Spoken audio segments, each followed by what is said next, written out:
Assalamualaikum warahmatullahi wabarakatuh. Perkenalkan, kami dari kelompok 8 yang beranggotakan saya sendiri Farhana, kedua Ramadanti, dan Ajeng Nur Fazihatun. Di sini kami akan menjelaskan sedikit mengenai metode penelitian yaitu multi-site case study. Pengertian dari multi-case site study. Oke, di sini case study yaitu studi kasus. Oke, studi kasus tersendiri merupakan metode atau strategi penelitian untuk mengungkap kasus tertentu atau dalam pengertian lain, yakni hasil dari suatu penelitian sebuah kasus tertentu. Jadi, apa sih multi-site case study? Jadi, multi-case site study itu merupakan strategi penelitian yang menggabungkan beberapa pendekatan penelitian studi kasus. Nah, jadi multi-case study adalah metode yang memungkinkan peneliti untuk mengumpulkan data dari beberapa lokasi atau kasus secara bersamaan. Setiap situs berfungsi sebagai unit analisis, dan data yang dikumpulkan dari masing-masing situs itu akan dianalisis untuk menemukan pola, tema, dan hubungan yang relevan. Nah, pendekatan yang digabungkan yaitu pendekatan teoritis positivisme, pendekatan interpretatif, dan pendekatan kualitatif. Oke, selanjutnya itu apa sih tujuan multi-site case study? Jadi tujuannya itu untuk mempelajari secara mendalam suatu latar, objek, atau peristiwa tertentu. Oke, dengan kata lain, tujuan dari multi-site case study itu untuk menemukan pola-pola yang muncul di berbagai situs.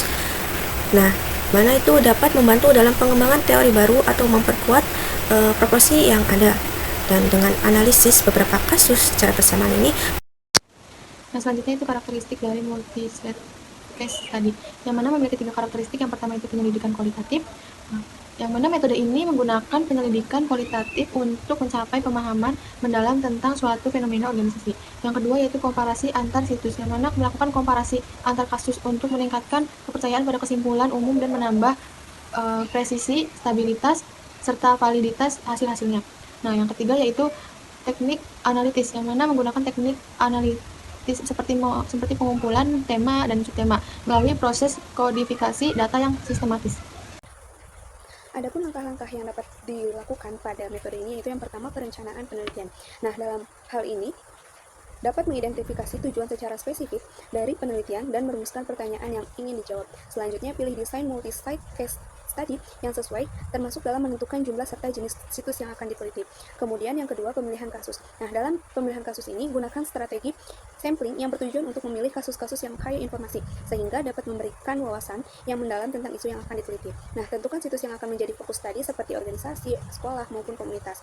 Nah, selanjutnya itu pengumpulan data. Nah, dalam pengumpulan data itu dapat menggunakan berbagai metode seperti wawancara, observasi, hasil analisis, dokumen, maupun yang lainnya untuk mengumpulkan data dari setiap situs. Nah, wawancara ini dilakukan dengan individu, di mana kunci di setiap situsnya itu dapat menggunakan protokol wawancara semi terstruktur yang dapat digunakan untuk mendapatkan informasi secara mendalam. Selanjutnya yaitu yang keempat, analisis data. Nah, dalam analisis data ini dapat dilakukan dengan ringkasan catatan lapangan dan identifikasi temuan awal setelah tahap wawancara. Selanjutnya, analisis data ini akan mendapatkan gambaran dari keseluruhan mengenai peristiwa atau hubungan yang saling berkaitan. Selanjutnya yaitu membandingkan serta mengkontraskan antara situs untuk mengidentifikasi adanya pola atau tema yang muncul secara konsisten. Adapun langkah yang kelima yaitu triangulasi temuan. Nah, penggunaan triangulasi ini dapat membandingkan data dari berbagai sumber atau metode untuk memastikan validitas temuan tersebut. Selanjutnya yaitu langkah yang keenam, penulisan laporan. Dalam penulisan laporan itu mencakup semua tahapan, dimulai dari penelitian, hasil temuan, analisis, hingga kesimpulan. Nah, penulisan laporan ini seharusnya disusun secara sistematis agar memudahkan pembaca untuk memahaminya. Selanjutnya, langkah terakhir yaitu kesimpulan dan rekomendasi. Nah, kesimpulan ini dibuat berdasarkan dengan hasil analisis data yang sudah dilakukan dan diperoleh. Sedangkan, untuk rekomendasi itu berupa saran yang dapat digunakan untuk peneliti selanjutnya atau tindakan praktis berdasarkan dari hasil studi tersebut. Yang selanjutnya yaitu keunggulan dan kelemahan. Adapun keunggulannya yaitu yang pertama sumber daya yang tersedia untuk peneliti selalu langka.